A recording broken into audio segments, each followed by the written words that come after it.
किसान भाइयों नमस्कार, जय श्री राम। आज की इस वीडियो के माध्यम से हम बात करेंगे गेहूं की फसल पर फुटाव की संख्या कैसे बढ़ाएं। इस प्रकार का हम कॉम्बिनेशन लेकर के आपके लिए आए हैं कि पूरा जो खेत है ना, हरियाली से और फुटाव से झूम उठेगा। तो किस प्रकार आपको कौन कौन सी खादों का प्रयोग करना, एकदम सस्ते पर यूरिया के साथ कौन कौन से तत्व, कौन कौन से पोषक तत्व को मिक्स करना है, ताकि एकदम जो पड़ोसी है ना, पड़ोसी के खेत में और आपके खेत में बहुत बड़ा अंतर देखने के लिए मिले। जो फुटाव है ना, 15 से लेकर के 25 फुटाव तक एक पौधे से आप कैसे निकाल सकते हैं और एकदम गहरी लसदार ग्रीन आप अपनी फसल को बना सकते हैं। तो आज की इस वीडियो के माध्यम से एकदम कम खर्च में यूरिया के साथ जब हमारी फसल 25 दिन से लेकर के 40 दिन के बीच में हो, क्योंकि यही वो अवस्था होती, यही वो स्टेज होती है जब आप गेहूं की फसल में अधिक मात्रा पर फुटाव की संख्या बढ़ा सकते हैं और इसी समय जड़ों का विकास अच्छे से होता है। और CRI stage, crown root initiation stage पर यदि आप इन तत्वों की, इन पोषक तत्वों की पूर्ति करते हैं तो जड़ों का विकास अच्छा होता है। यकीन मानिए दोस्तों, यदि आप इन तत्वों की पूर्ति करते हैं तो जो जड़ें हैं ना, सफ़ेद जड़ें, रेशेदार जड़ों का जब तक अच्छे से विकास नहीं होगा, जब तक ज़्यादा से ज़्यादा रूट डेवलपमेंट नहीं होगा, तब तक जो पौधा है, प्लांट है ना, वो न्यूट्रिशन को ग्रहण नहीं कर पाता है। यानी अधिक पैदावार निकालने के लिए जो सबसे मेन सिद्धांत है कि जड़ों का विकास अच्छा होना चाहिए। और जड़ों का विकास कैसा कि अच्छी हरियाली फसल रहे और सही तत्वों की पूर्ति आपने वनस्पतिक स्टेज में कर दी तो समझ लीजिए कि पैदावार बढ़ने वाली है। ज़्यादा जड़ों का विकास होगा, ज़्यादा फुटाव की संख्या देखने के लिए मिलेगी। यदि ज़्यादा फुटाव आएंगे और यदि हम लाने में सक्षम रहते हैं तो फिर ज़्यादा फुटाव के साथ साथ ज़्यादा बालियाँ आएंगी। ज़्यादा बालियाँ मतलब पैदावार में वृद्धि। तो कौन से तत्व हैं, आइए दोस्तों बात करते हैं। CRI स्टेज यानी क्राउन रूट इनिशिएशन स्टेज में जब आप पहला खाद, पहला पानी देते हैं ना, तो इसी समय आपका जो पौधा है ना गेहूं का, इसी समय खुला हुआ पानी के साथ साथ पानी और न्यूट्रिशन की काफ़ी ज़्यादा डिफिशियंसी रहती है। इसी समय सबसे ज़्यादा ज़रूरत रहती है। और इस समय आपको यूरिया में क्या है, नाइट्रोजन 46% है। तो 46% नाइट्रोजन यूरिया खाद आपको लेना है। 1 एकड़ के लिए डोज बता रहे हैं और खुला हुआ पानी का ही आपको प्रयोग करना है। यूरिया आपको लेना है 45 किलोग्राम। 45 किलोग्राम यूरिया के साथ जो सबसे मेन पॉइंट है, इस समय 25-30 दिन के आसपास इस खाद में आप ह्यूमिक एसिड, जड़ों का विकास में काफ़ी ज़्यादा ध्यान आपको रखना है।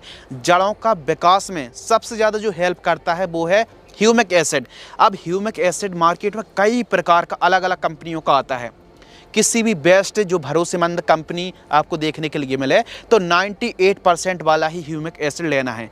ह्यूमिक एसिड कब तक काम करता है, 25 दिन, 20-25 दिन से लेकर के 50 दिन के बीच में आपको ह्यूमिक एसिड का प्रयोग कर लेना चाहिए।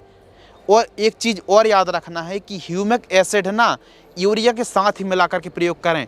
बेसल डोज में कभी कभी किसान क्या करते हैं कि बुआई के समय ही ह्यूमिक एसिड का प्रयोग करते हैं, लेकिन उसका उतना फ़ायदा नहीं हो पाता। इसका मेन कारण है ना कि सिंचाई के साथ जो भी न्यूट्रिशन है वो जड़ों की पहुंच से नीचे चले जाते हैं पोषक तत्व। तो पहली खाद या दूसरी खाद में आप ह्यूमिक एसिड का प्रयोग करें। तो किसी भी बेस्ट कंपनी का आपको ह्यूमिक एसिड प्रयोग करना है, यूरिया के साथ ह्यूमिक एसिड। और हम बात कर रहे हैं फुटाव, ज़्यादा ब्रांचेस के लिए, ज़्यादा फुटाव, ज़्यादा टेलरिंग की संख्या बढ़ाने के लिए आसपास के जो गांव वाले हैं ना, वो पूछने आएंगे कि आपने कौन कौन सी खादों का प्रयोग किया है।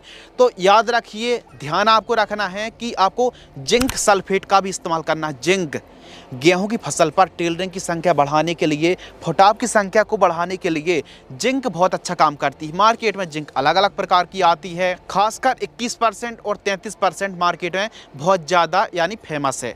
तो आपको एक अच्छी उपज, ज़्यादा टेलरिंग के लिए आपको जिंक का इस्तेमाल करना है। 33% वाली गेहूं की फसल पर जो जिंक खाद होती है, यह फसल को लसदार गहरी ग्रीननेस, जब यूरिया के साथ जिंक मिक्स होती है तो यकीनन दोस्तों आपकी जो पत्ती है ना गेहूं की, बहुत ही गहरी ग्रीननेस देखने के लिए मिलने वाली हैं। प्रकाश संश्लेषण की क्रिया को तेज करने में भी काफ़ी ज़्यादा मदद करती है जिंक। तो जिंक खाद आपको लेना है 4 किलोग्राम। इन सभी को ठीक तरीके से मिक्स करना और मिक्स करके रखना नहीं है, सिंचाई के साथ आपको प्रयोग करना है। यदि फाइनली डोज के बारे में बात करें तो हमारी फसल लगभग 20 दिन से लेकर के 30-40 दिन के बीच में आप इस खाद का 1 एकड़ में इस्तेमाल करें। 45 kilogram urea, 1 kilogram humic acid और 4 किलोग्राम आपको 33% वाली जिंक सल्फेट में जिंक 33% है और सल्फर 15% है।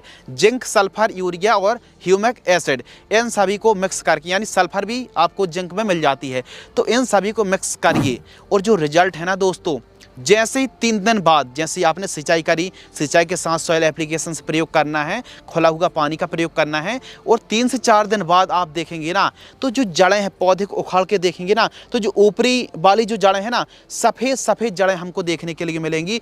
जड़ों का विकास जब ज़्यादा होगा ना, तो पौधा ज़्यादा दूर से नाइट्रोजन, फास्फोरस, पोटेशियम, अलग अलग तत्वों को ग्रहण कर पाएगा। तो याद रखिए, एक अच्छी टेलरिंग की संख्या बढ़ाने के लिए, फुटाव के लिए यूरिया, जिंक और ह्यूमिक एसिड का यदि आप इस्तेमाल करेंगे तो बहुत ही बढ़िया वाला फ़ायदा होने वाला है।